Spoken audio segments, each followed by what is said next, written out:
All right, hi everyone, and welcome to tonight's presentation. Tonight we are joined by Virginia artist and my aunt, Judith Guy. Tonight she will be giving us a tour of her studio and sharing some of her colorful art. We'd like to thank tonight's sponsor, the R. Edwin and Winsome S. Brown Foundation. Reminder, please remain muted during the presentation. You can send any questions you have throughout in the chat, or actually unmute and ask questions during the presentation. We'll be doing it a little bit different tonight. And as always, there will be an opportunity at the end for questions as well. And if you enjoyed tonight's presentation, please make sure to check out our website and register to join us again next week. Without further ado, Judy, take it away. Great, thank you. Dottie, my name's Judith Guy, and I live here in the tiny hamlet of Sachs, Virginia, which is in Charlotte County, which probably none of you has heard of except my mom and dad because I've told them about it. It's a place of about 15,000 people and one traffic light.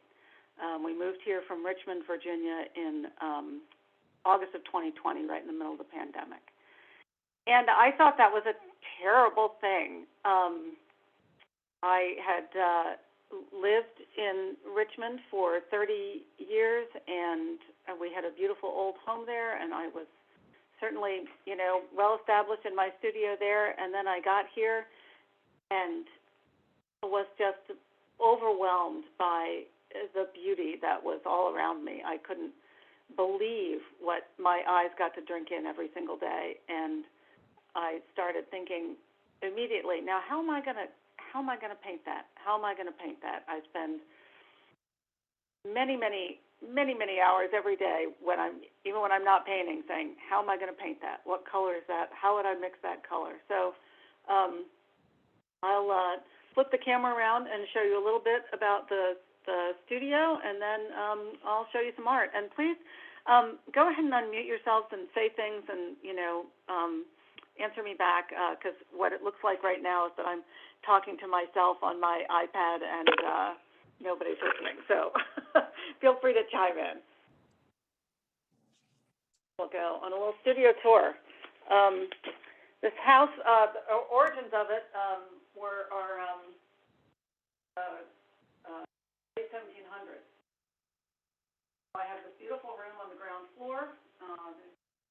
There's art and boxes and bubble wrap stacked up around the edges.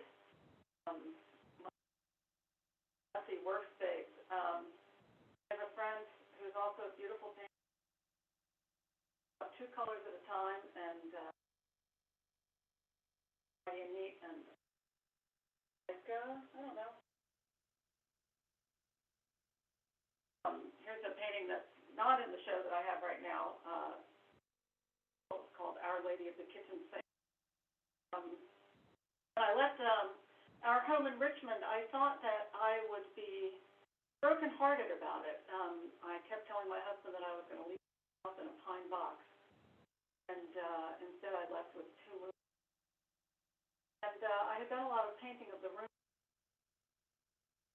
I thought that I would keep doing that, but I haven't given that house one single thought since I moved here.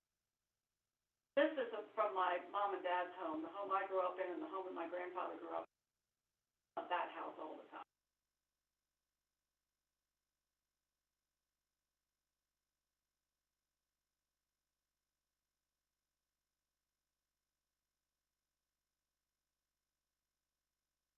Mom and dad still live there. And so this is the space where I work. And I get to look out beautiful windows that are really quite extraordinary. The ceilings in this house are, 13 feet, 14 feet. The ceilings go up, the windows go up forever, and the sky out here goes up forever too. There's no room between, there's nothing in between me and the sky. And so that's why I started painting a lot of landscapes. So I'm going to choose some paintings here from my current show and up there, and then you guys can ask me questions about them. Great. Let's see. So we live in the foothills of the Blue Ridge Mountains, the Piedmont area, and we get a lot of weather here. all the time. We have a lot of fog, we have a lot of wind, we have snow, but we have gorgeous sunrises.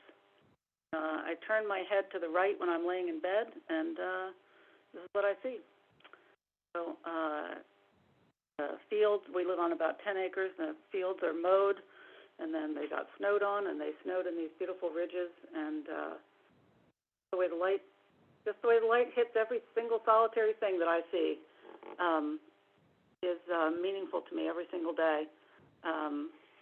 Really, I can't believe that.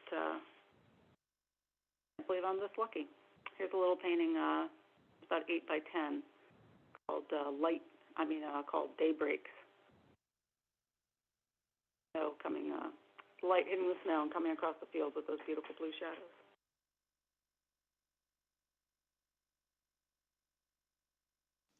And are these your physical paintings or your digital paintings? These are oil paintings, oil on wood panel. That's a detail of one called Foggy.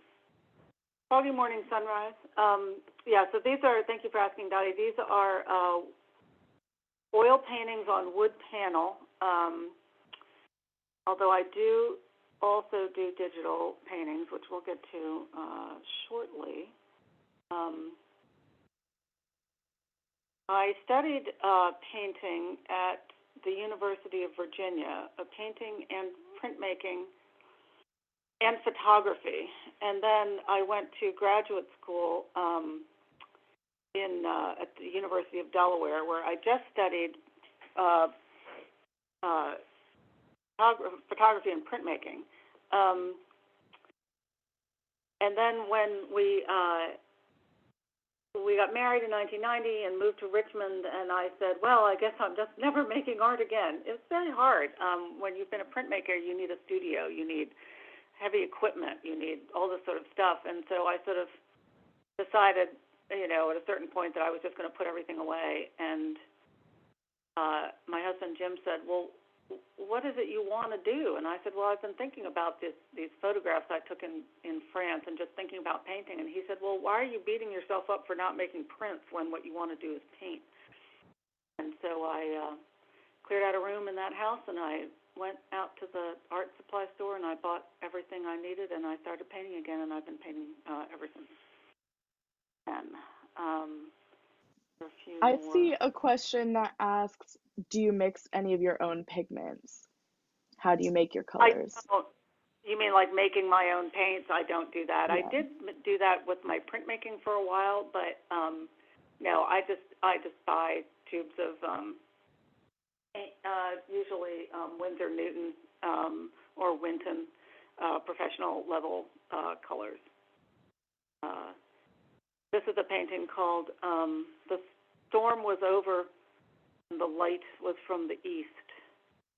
So you're looking west across these beautiful fields that are down a bit from my property, and the sky was that beautiful purple color, and then the light was hitting that tree just all across the top.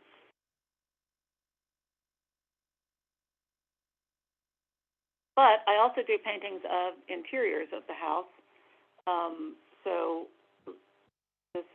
I'm always been very interested in rooms. What the way light bounces off things that you've got stacked up on your table, and the way light, bounces around off your breakfast dishes that you left sitting out on the counter, and the way your oranges look on your blue bowl. Pretty much nothing better than an orange on a blue bowl, as far as I'm concerned, in terms of painting. What are some of your other favorite subjects to paint? Oh, let's see here. I said to a friend of mine about painting inside this house is that it's all doors and floors here. There's just a lot of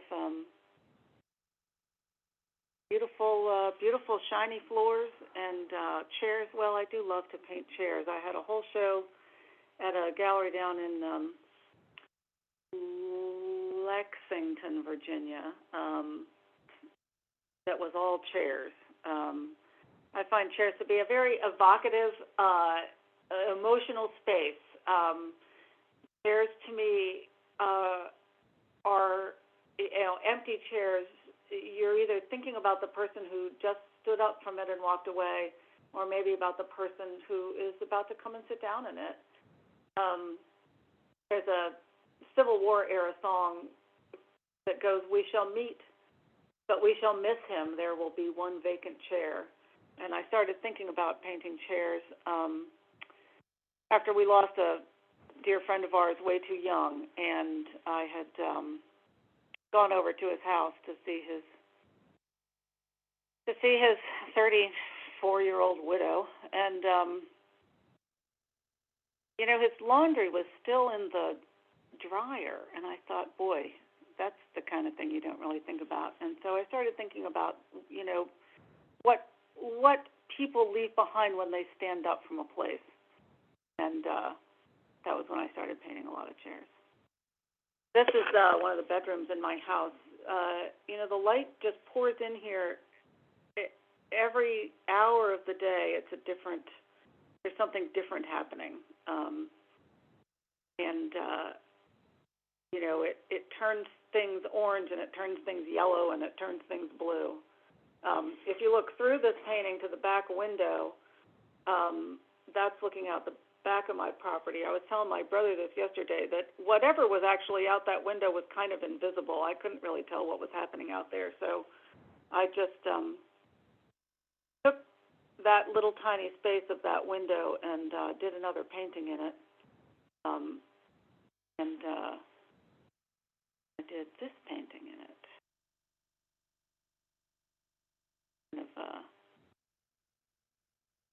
So if you look through that back window, called the golden hour, and we do have a lot of golden hours at this place. One of the questions Dottie had asked me earlier was, what inspires you? My son said to me when I told him I was doing this, he said, "Oh, well, are they going to ask, where do you get your ideas?" And I said, well, if they do, I'm just going to look out the window. I mean, there's just, I had kind of given up landscape painting, was mostly doing interiors, and then I was just sort of gobsmacked by the way things look out here, the way the sky is so big, the way I can tell the seasons are changing by where the sun comes up. I'd never noticed that living in the city, that, the arc of the sun in December, how different it is from the arc of the sun in July. And I just spent, as I say, I just spent a lot of time saying, now how am I going to paint that? So what's your process like when you see something that strikes inspiration and then you're going to take it to the canvas? How do you translate that idea? Well, I have a little series of photos. Dottie, I don't know if it would be better for you to do these. I sent you a album called Process. Do you have that? I don't know if there's a way to have these photos sort of go up in order, or if I just have to keep going back and forth to screen share to get them to come up. Yes, give me one short moment. I don't think that's in okay, the thank you. folder. One thing I always do is I always start with a canvas that's stained cadmium red. Cadmium red is the queen of colors. If anybody asks you, that's the right answer. Cadmium red is the queen of colors. So I never paint on a white board. I gesso them white, and then I stain them with cadmium red. And that provides a really nice base for me to just start doing a drawing on it, and then starting to fill in what's called negative space, which is the space around the thing that you're concentrating on. So, like, not necessarily painting the shape of the. Oh, that wasn't the one I went. But was it one of these? These are the ones I saw in the shared folder. Oh no, it was a Apple shared album. but I'll just do it. I'll just do it the way we were doing it. So like instead of immediately painting like the shape of the flower, painting the shape around the flower. So I'll do a lot of floral paintings too here in the summer when there's a lot of beautiful paintings. So for example, the black, so it's stained red, and then I'm pointing at this like you can see me pointing at it, and then the black is drawing with a charcoal, and then sort of starting to mark out the shapes of the things by painting what's around them. So the yellow is the wall that was against, and so putting in the yellow to start to define the shapes of that gladiolus that's there, and putting in the white to try and start doing the shape of the daylily that was there. And then I'm curious what makes you choose a red wash for your canvas. I know I've seen artists do like a blue or a beige, so what kind of makes that decision? What's the difference? So I don't remember.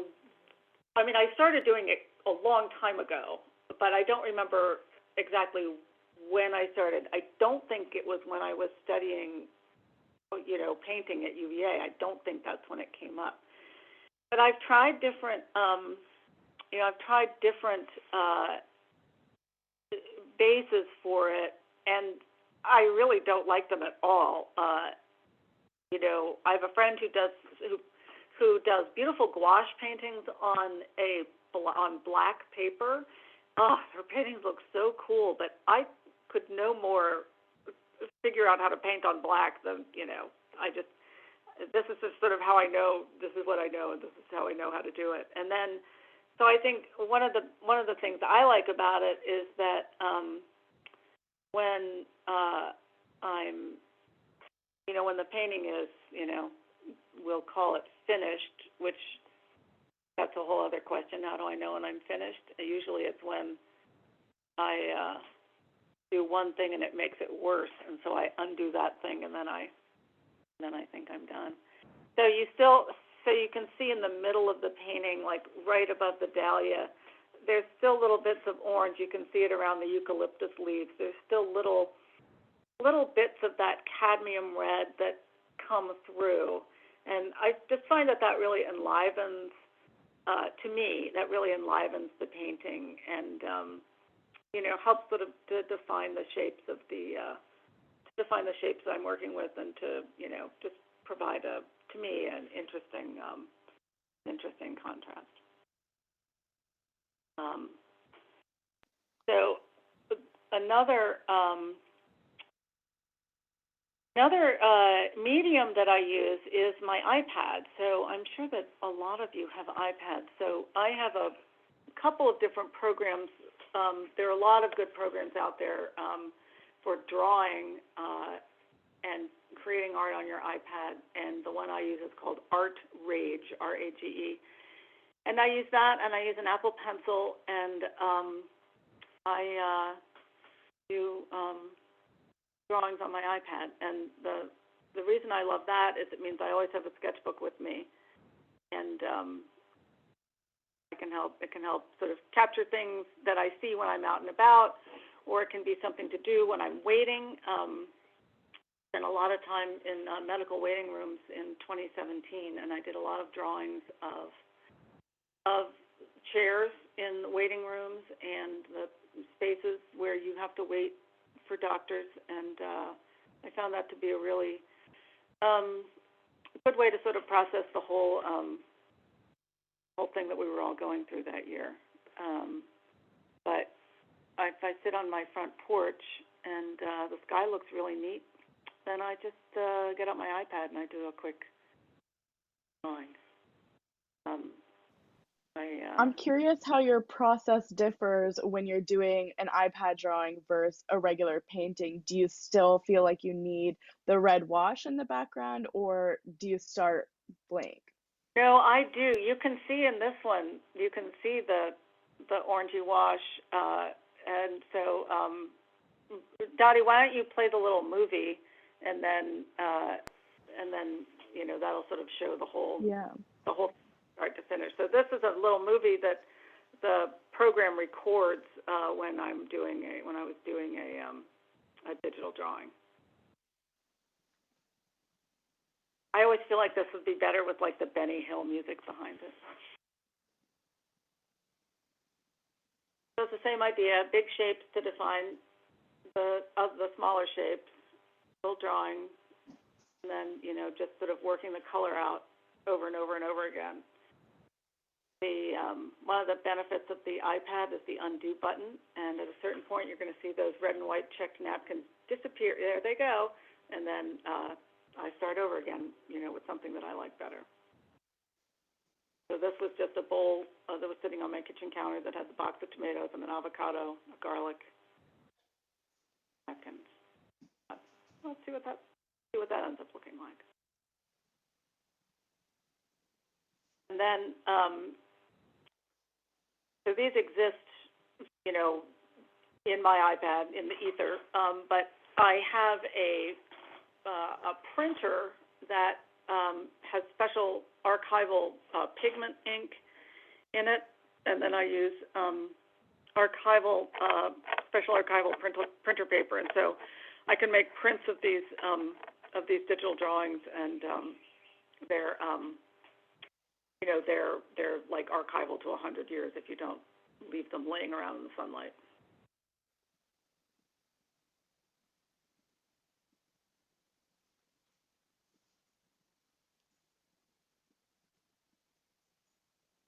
It's really cool to see the whole process.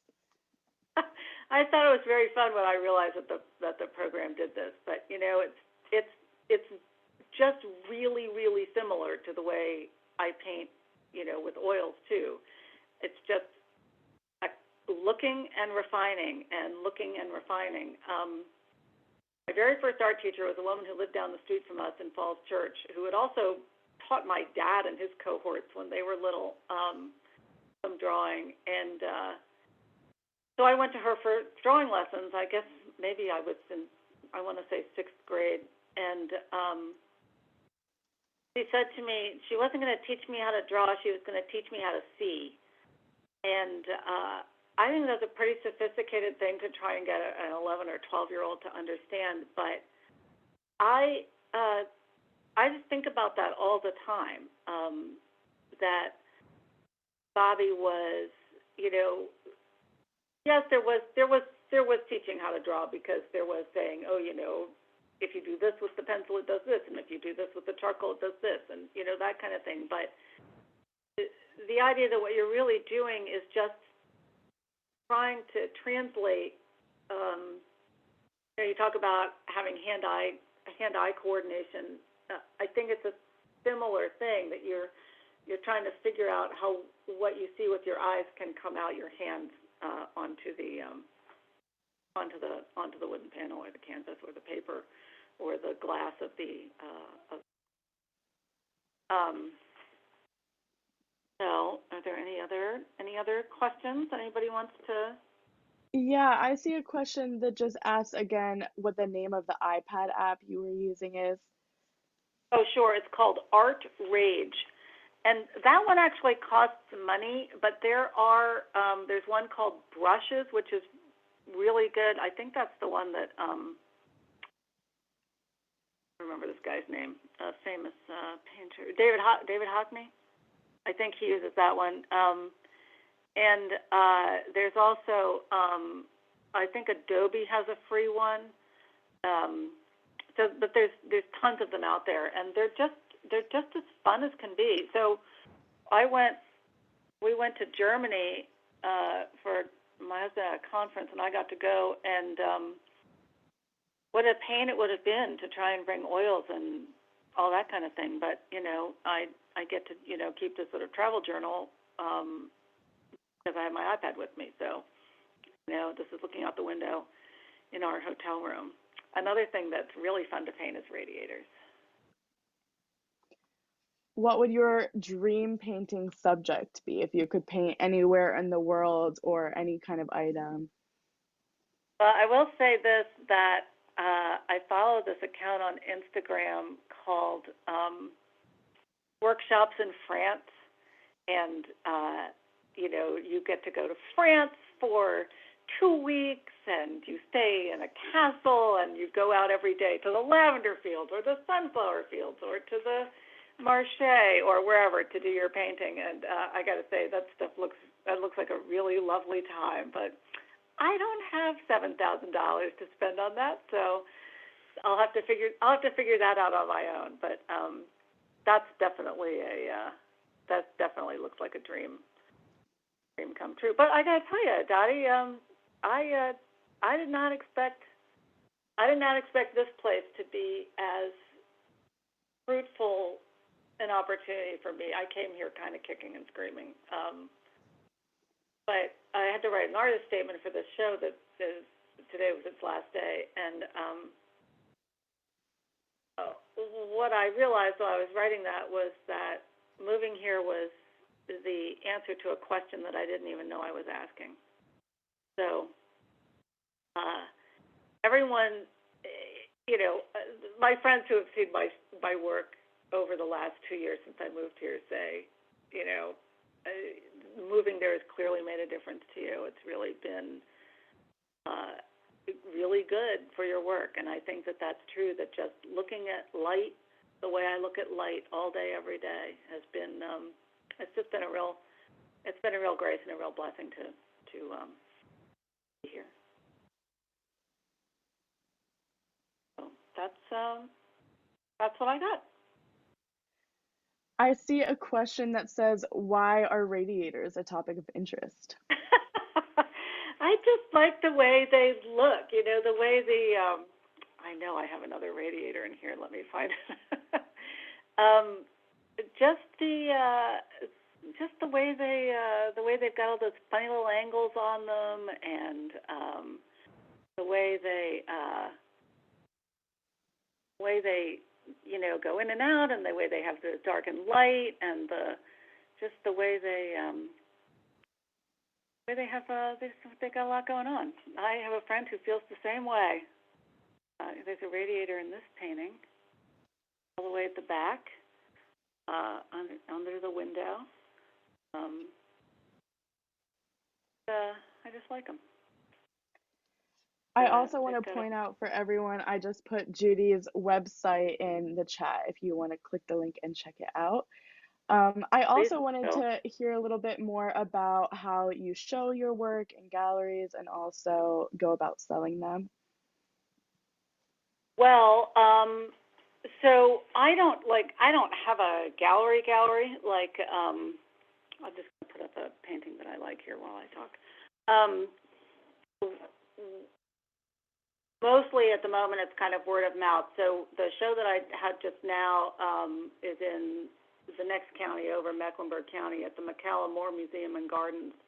And, Jim was doing his due diligence when he got here to try and meet people, and went to some Chamber of Commerce thing and mentioned that his wife was a painter, and that person mentioned to somebody else that there was a new artist living in the area, and so somebody reached out to me and, took a look at my work and asked me if I'd like to have a show. So that was how that came about. A similar way, I had a show at Westminster Canterbury of the Blue Ridge in spring of 21.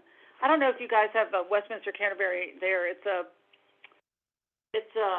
Episcopal retirement community that it's really nice. I mean, they have art galleries, they have movie theaters. It's a really nice place. So they reached out to me too. They had rotating shows and asked me if I would do something there. But there's a lot of little galleries around in these little towns in Virginia, like Orange and Louisa and Gloucester, and just all these little touristy towns. And my plan is after this show comes down to start reaching out to some of the other local establishments to see what they would be interested in. But I do have the website, and then I always do a show in Richmond in early December. It's sort of a Christmas art show and sale, and I sell stuff off my website, and people see my things on Instagram. I also see a Uh, comment here from Denise saying she saw a reference to returning to black and white work. So, have oh you yeah, painted in black and that white was at times? the first iPod drawings. That was a while ago, but my print work had all been, you know, black and white, and my photography was all black and white. So I can only find one of these. I did my first real, you know, definitive iPad drawings were of tools that I inherited my grandmother's kitchen toolbox, and I did a series of drawings of in black and white of her tools. This is the awl that was in there. But it that was sort of going back to my black and white, you know, photography and printmaking roots. Who are some of your artistic influences? Well, I love Pierre Bonnard, and Wayne Thibault and Edward Hopper and Mary Cassatt. You know, this just people who Sargent. You know, people who just knew how to put a piece of paint down in such a definitive way that you knew right away that it was a crumpled shirt on a floor, even if from, you know, right up close it just looked like a blob. But, you know, the the just the way, you know, just the way the edge of the paint goes. Here, I'll show you. I was just at the Virginia Museum of Fine Arts. There's this beautiful show called um, Whistler to Cassatt, American Painters in Paris. And this is I don't even remember who the artist is here, but this was the collar of a woman in traditional Breton costume. And I had been struggling here at home with the color of sunset light on white, and then I saw this and I was like, oh yes, of course, that's the color of sunset light on white. So I just try to look at a lot of different things. But Bonnard just stops me in my tracks. He did a lot of domestic paintings and a lot of looking out windows. We can also open it up for questions if you'd like to unmute and ask any more questions at this time. I also wanted to ask about how you kind of fit art into your schedule. Like, do you paint when inspiration strikes, or do you try and make more of a regular time to sit down, or like, what's your favorite time of day to paint? Well, that's a great question. When I started painting, I had little children, and so I could paint on Tuesdays. But now that I don't have anybody in the house anymore except my husband and my dog, and I can pretty much do whatever I want. So when I was getting ready for this show, I started painting at 9 o'clock in the morning and wrapped it up around 3 or 4. Took a shower, took off my daytime pajamas and put on my evening pajamas. But you know, I haven't. I was just saying to my son today, I haven't picked up a brush in 2 months because I was working, getting ready for this show, and now I'm working, getting ready to have my son's wedding party here in September. And I said to him, my hands literally feel itchy because I haven't painted anything. So it's definitely time to just to get back to work. So a lot of times it's not about inspiration as much as it's about putting in the hours. But it's not because I don't. It's not because I'm like, ugh, I have to paint today. It's more like, let's see what's going on outside that window and how we're going to get it down on. We're going to get it down on the board. And how do you get yourself to go back to painting after it's been a little bit and you're ready to recommit to painting again, or like you've been in a rut? Like, how do you get yourself to start over again? Well, the iPad is really helpful for that. So, like, if I say, ugh, I haven't painted, I'll just take it out on the porch with me when we're watching the sunset and, do something. But I will tell you, it can be hard. My friend and I talk about trying to paint with mittens on. There's some days where it just feels like, I guess I can't ever paint again. I guess I'm just done now. And then, you just keep doing it, and then you scrape it off and you do it again, and then you look at something and you say, oh yeah, of course, that's the answer to this painting that's driving me crazy. And then you put that on the board and you're like, oh yeah, that's I needed. That's what worked. And I'll show you one more painting here. When we moved here, I was saying all that stuff about moving here was being really great, and it is, but when we first moved here, I was completely overwhelmed by everything that I was looking at out my windows. I felt like I couldn't paint, to save my life. It took me a while to sort of figure out how to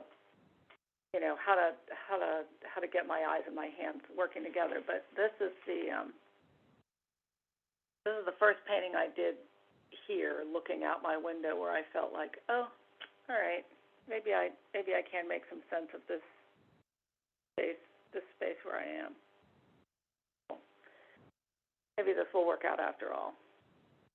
I read some quote on, I think it was Instagram, that was supposed to be inspiring for artists, and it said, judge your work by how you felt while you were making it. As opposed to, don't judge your work by what other people say about it. Don't judge your work by whether you can sell it. Judge your work by how you felt when you were making it. And I thought, oh my God, that's a terrible idea. Half the time when I'm making something, I'm thinking, oh dear God, is this ever going to work out? But it must, because I keep doing it. Hey, Judy, it's Dory. I had a question. Are there Yes, paintings that you've given away or sold that you're like, I wish I had that one back to look at it? Oh, yeah, that's a good question. I don't feel that way. I will say I have some paintings that have been, the people who bought them got divorced, and I've kind of wondered who ended up with the painting. But I don't feel that way. I am always so delighted for them to go out in the world and, make somebody else happy. So I don't feel that way about them. Now, my children and my husband occasionally say, how could you have sold that one? But, they're, for me, the fact of painting them is the thing. And then I do like looking at them, later, but I also just really like them to be out and about in the world and, have somebody else looking at them. I see a really cool question here that says, do you ever recreate works from your iPad in oil? Oh, that is a good question. I sometimes use the iPad for a like a thumbnail, or like to get an idea about it. In fact, that painting I just put up with the bed in it, that first as an iPad drawing, because I wanted to sort of see how the space worked, and whether that was gonna work out. This little guy, I just did this little sketch of the painting that I showed at the very beginning of my parents' dining room. This wasn't even looking at the dining room or looking at a photograph. This was just me sort of starting to think about that, doing that big painting, and then thinking about how I would work it out. And so I just, I did a little sketch on the iPad to see. But generally, I don't do any. I only use it for like thumbnails or references. One thing I do though is if I'm stuck on a painting, I'll take a photograph of it and import it into the iPad drawing program and then fool around with it in there to see if that gives me some, idea of does this wall need to be a different color? Does this shape need to be a different thing? Does that need to be an apple instead of a pear? So I do use it that way. It's a great tool for me that way to import a painting that that I'm stuck on, and then can just sort of like draw all over it and figure out if that's something that I can fix. One of the questions, Dottie, that you had suggested was I'm just going to put mine up. It's gone completely out of my head. Painting advice that I'd gotten from from another painter that made a difference to me. And one was this Richmond artist named Diego Sanchez. You should look his stuff up. It's really quite good.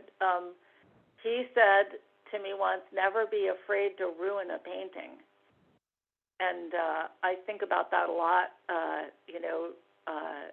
There have been paintings that I have said, "All right, I've worked on this for 3 months, and I can't do it. It's just not working.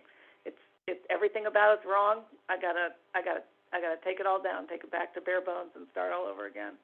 So I definitely think of his advice to never be afraid to ruin a painting pretty frequently also. This is an iPad drawing. I just was sitting on the couch in the landing outside my bedroom, and I looked in and I said, I really like the way the light is making things happen, on the bed, on the stuff on the table, on the floor. Let's sit down for 15 minutes and do a drawing of it. I see a last question that says, is there a market for the iPad generated and print art specifically? Well, so there are a lot of people doing this, doing iPad, digital art, and so on. When I have my show in Richmond, I usually bring, a handful of prints, and because they're a lot less expensive than paintings, people like to buy them. But I think that now, in what year is this, 2022, people don't feel weird about it. At the beginning, it was real hard to explain to people what it actually, was. But, I think that there are enough people doing it now that people sort of understand what it is and like to have them. They look nice. The digital, the archival print on the archival paper, they look really nice, I think. The colors are real rich. They're real true to what you're seeing, on the iPad. Do we have any last questions? Feel free to unmute and ask.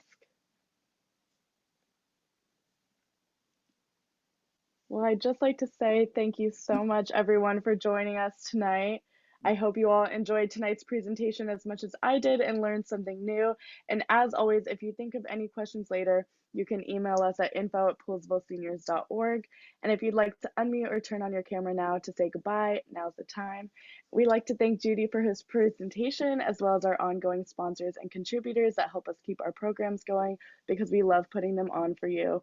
And if you enjoyed tonight's program, please consider joining us for more upcoming events. As always, you can find all the info and registration at poolesvilleseniors.org. Thank you all so much for joining us tonight.